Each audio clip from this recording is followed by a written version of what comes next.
خیلی از گیتاریست‌ها نمیدونن که اگر انگشتای 3 و 4شون رو بتونن قوی کنن چقدر میتونن توی نوازندگی پیشرفت کنن. تو این ویدیو میخوام 3 تا تمرین خفن بهت بگم که انگشت گذاری انگشتای 3 و 4 تو دگرگون میکنه.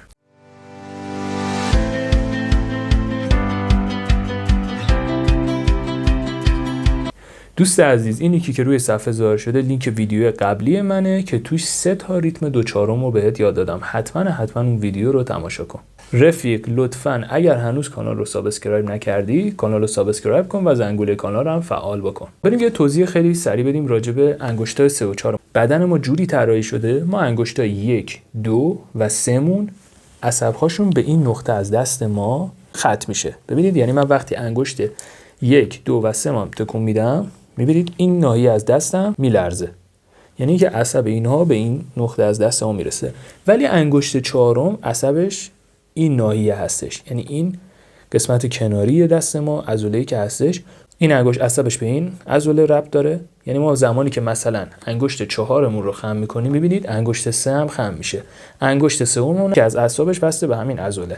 ما نتیجه میگیریم برای اینکه بخوایم انگشتای 3 و 4مون رو قوی کنیم باید یک سری تمریناتی رو انجام بدیم که باعث بشه این عصبی که اینجا هستش، این ناحیه از دست ما تحریک بشه و تحریک شدن این عصب باعث میشه که انگشتای 3 و 4 ما به مرور زمان قوی بشه. یه نکته مهم قبل از اینکه بریم برای آموزش، توجه داشته باشید دوستان، انجام دادن این تمرینات باعث میشه که این ناحیه از دستتون، این قسمت از پشت دستتون دچار گرفتگی و درد بشه. اشکالی نداره اگر دچار گرفتگی و درد شدید، یعنی انگشتاتون ضعیفه و دارن قوی میشن، هیچ اشکالی نداره. تمرین رو متوقف کنید و دوباره تمرین رو آغاز کنید. بریم برای تمرین اول. تمرین اول به این شکل انجام میشه. ما انگشت اول و دوممون رو حذف میکنیم. چرا؟ چون میخوام تمرین رو از فرت 1 و 2 شروع کنیم. انگشت 1 و 2 رو حذف میکنم. انگشت شستمو پشت دسته ساز میذارم روبروی انگشت سومم که انگشت سومم دقیقاً پشت فرت اول قرار گرفته. میبینید انگشت شست میذارم روبروش و انگشت چهارمو حتما گرد میذارم روی فرت بعدی. تمرین به این صورت انجام میشه. رفت تمرین ما 3 4 3 4 میریم بالا تا برسیم به سیم ششممون. وقتی رسیدیم به سیم 6 برعکس 4 3 4 3 میایم پایین. ببینید به همین شکلی که من انگشت گذاری انجام دادم. یعنی شما نباید انگشتتون اینجوری بشه، باید حتما گرد انگشت بذارید روی فرت‌ها تا نتیجه بگیرید، تا انگشتتون قوی بشه. یک بار تمرین انجام میدم.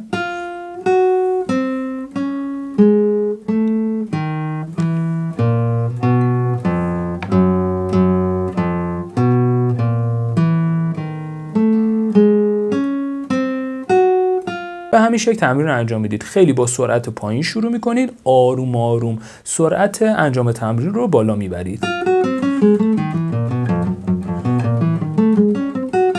دوستان یه نکته، این تمرین رو حتما به صورت استقامتی انجام بدید. یعنی 1 دقیقه بی‌وقفه تمرین رو انجام بدید، بعد که 1 دقیقه تمام شد 1 دقیقه استراحت کنید، مجددا 1 دقیقه دیگه تمرین رو از 1 فرد برید جلوتر، یعنی ادامهش رو برید فرد بعدی، همینطوری برید جلوتر تا برسید به فرت‌های پایینی. تمرین دوم به این شکل انجام میشه. انگشت 1 ما ثابت، اینجا انگشت 1 هم میاریم، انگشت 1 ثابت قرار میگیره روی فرت مثلا 1. انگشت 1 4 و 3 با انگشت دوم اصلا کاری نداریم. انگشت 1 اینجا قرار میگیره. فقط نکته که باید رعایت کنید اینه که انگشت 1تون بلند نمیشه از روی فرت، دقیقاً انگشت 1 ثابت میمونه همینجا. ببینید شماره انگشت گذاری به ما چی میگه؟ 1 4 3 4 1 4 3 4. این رو ما 2 بار پشت سر هم میزنیم به این شکل 1 4 3 4 1 4 3 4. ولی انگشت 1مون بلند نمیشه. 2 بار که زدیم رو سیم اول میریم سیم دوم، بعد سیم سوم، بعد سیم 4، سیم 5، بعد سیم 6. به سیم 6 که رسیدیم میایم به سمت پایین.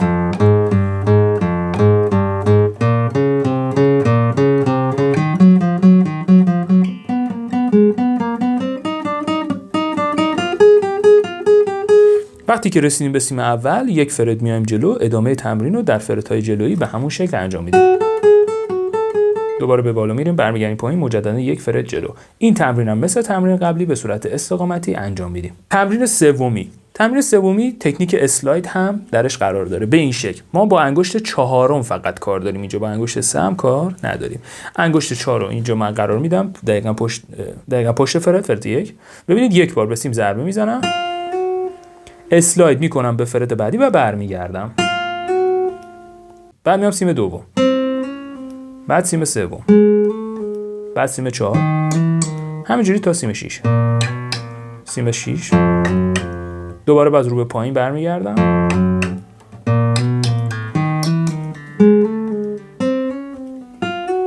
به همین شکل وقتی به سیم 1 رسیدیم مجددا یه فرد میام جلو، فرد بعدی، همینجوری تا سیمای بالا. این هم خیلی تمرین بی‌نظیر و فوق‌العاده‌ای هستش برای تقویت انگشت چهارم. رفیق، یه نکته خیلی مهم من باید بهت بگم اینه که حتما این تمرینات رو با سرعت پایین انجام بده. یهو نه با سرعت بالا تمرین انجام بده. تمرین رو با سرعت پایین انجام میدی تا بتونی آروم آروم کیفیت انگشت گذاری تو بالا ببری. این نکته رو باید توجه کنی که اول ویدیو هم گفتم، موقعی که داری این تمرینات رو انجام میدی انگشتای 3 و 4 و کلا عضله کف دست دچار گرفتگی میشه. پس طبیعیه، اصلا نگران نباش. ولی مطمئن باش به مرور زمان هر چی که میری جلوتر هی انگشتای 3 و 4 قوی‌تر میشن. پس اینو در نظر داشته باش که این تمرینات رو بذار آخرین تمرین روزه. قبلش تمرینات دیگر رو انجام بده و این تمرینات رو بذار آخرین تمرینی که باید انجام بدی. رفیق، ازت میخوام تو کامنت ها برام بنویسی که آیا انجام دادن این تمرینات تأثیری هم در پیشرفت نوازندگی داره یا نه. خب این ویدیو هم به انتها رسید. خیلی خوشحالم که بازم تونستم یه ویدیو آموزشی فوق‌العاده رو براتون بسازم. دوستان ازتون خواهش میکنم که ویدیوهای منو برای دیگران هم ارسال بکنید تا اونا هم بتونن از این آموزش‌های رایگان استفاده کنن و گیتار از پایه یاد بگیرن.